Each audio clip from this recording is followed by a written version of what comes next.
நாவற்குழி பிரதேசத்தில் உள்ள ஒரு கோவில் ஒன்றின் திருவிழாவின் போது இசை நிகழ்ச்சி ஒன்றில் பாடல்களை பாடிய ஒருவர் தான் அவ்விதம் பாடும்போது பதிவு செய்யப்பட்ட காணொளிக்கு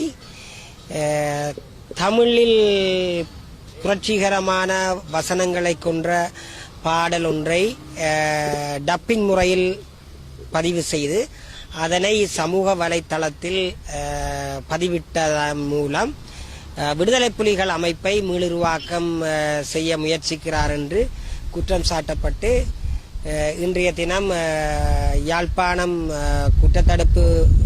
மாவட்ட குற்றத்தடுப்பு பிரிவினரால் சங்கீத்சன் என்ற இளைஞர் ஒருவர் முற்படுத்தப்பட்டிருந்தார்.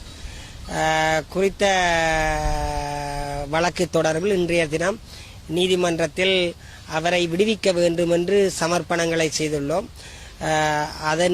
அந்த சமர்ப்பணத்தில் குறிப்பாக குறித்த வீடியோவில் பதிவாகியுள்ள அந்த தமிழ் புரட்சிகர கவிதையானது விடுதலை புலிகளை போற்றுவதாகவோ அல்லது விடுதலை புலிகள் என்ற அந்த வசனம் கூட இல்லாத அல்லது விடுதலை புலிகளுடைய சின்னங்கள் அல்லது இலட்சணைகள் விடுதலை புலிகளுடைய தலைவர் பிரபாகரனுடைய பெயர் அல்லது தடை செய்யப்பட்ட எந்த இயக்கத்தினுடைய பெயரையோ கொண்டிராத வசனங்களை உரிய ஒரு புரட்சிகர கவிதையாக இருந்ததென்றும் இப்படியாக வீரம் செறிந்த புரட்சிகரமான கவிதைகளை இயற்றுவது அல்லது அப்படியான கவிதை பாரம்பரியம் உள்ள ஒரு இனமாக நாங்கள் இருக்கின்றோம்.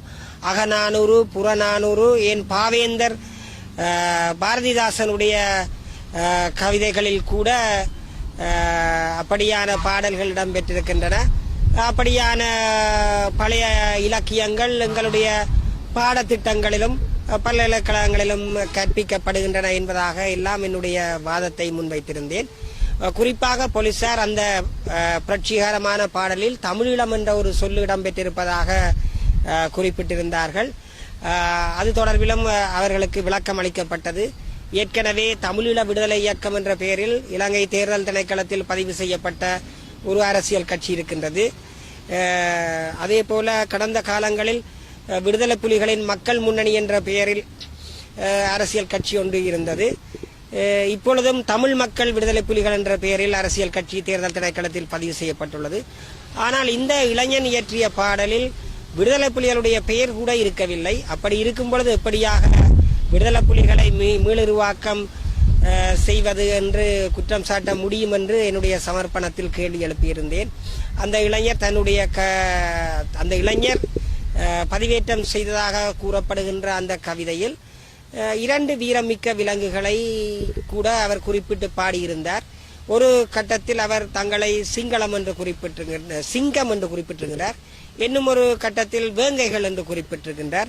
2மே வீரமிக்க விலங்குகள் என்பதால் வீரமிக்க இனத்தை குறிப்பதற்கு அவர் குறிப்பிட்டிருக்காரே தவிர விடுதலை புலிகளை மீளுருவாக்கம் செய்கின்ற நோக்கம் அவருக்கு இல்லை என்றும், அதுபோல குறித்த வீடியோ சம்பந்தமான சான்றுகள், அதாவது தடவியல் சான்றுகள் கௌரவ மன்றை திருப்திப்படுத்தக்கூடிய விதத்தில் போலீசாரால் முன்வைக்கப்படவில்லை என்ற அடிப்படையிலும் இந்த பயங்கரவாத தடை சட்டம் சட்ட விமர்சகர்களால் மிக மோசமான கொடூரமான சட்டம் என்று சொல்லப்படுகின்ற சட்டம், அப்படியான சட்டத்தின் கீழ் ஒருவர் விளக்கமறியலில் வைத்தால் அவரை பிணையில் விடுவிப்பதற்கு நீதிமன்றத்துக்கு அதிகாரம் இல்லை என்ற அடிப்படையில் விளக்கமறியலில் வைப்பதற்கு முன்னர் பத்மநாதன் எதிர் பொறுப்பதிகாரி தேசிய புலனாய்வு பணியகம் என்ற தீர்க்கப்பட்ட வழக்கில் குறிப்பிடப்பட்டிருக்கிற வழிகாட்டல்களை பின்பற்றுமாறும் நீதிமன்றத்துடன் நான் இறைஞ்சி வேண்டியிருந்தேன்.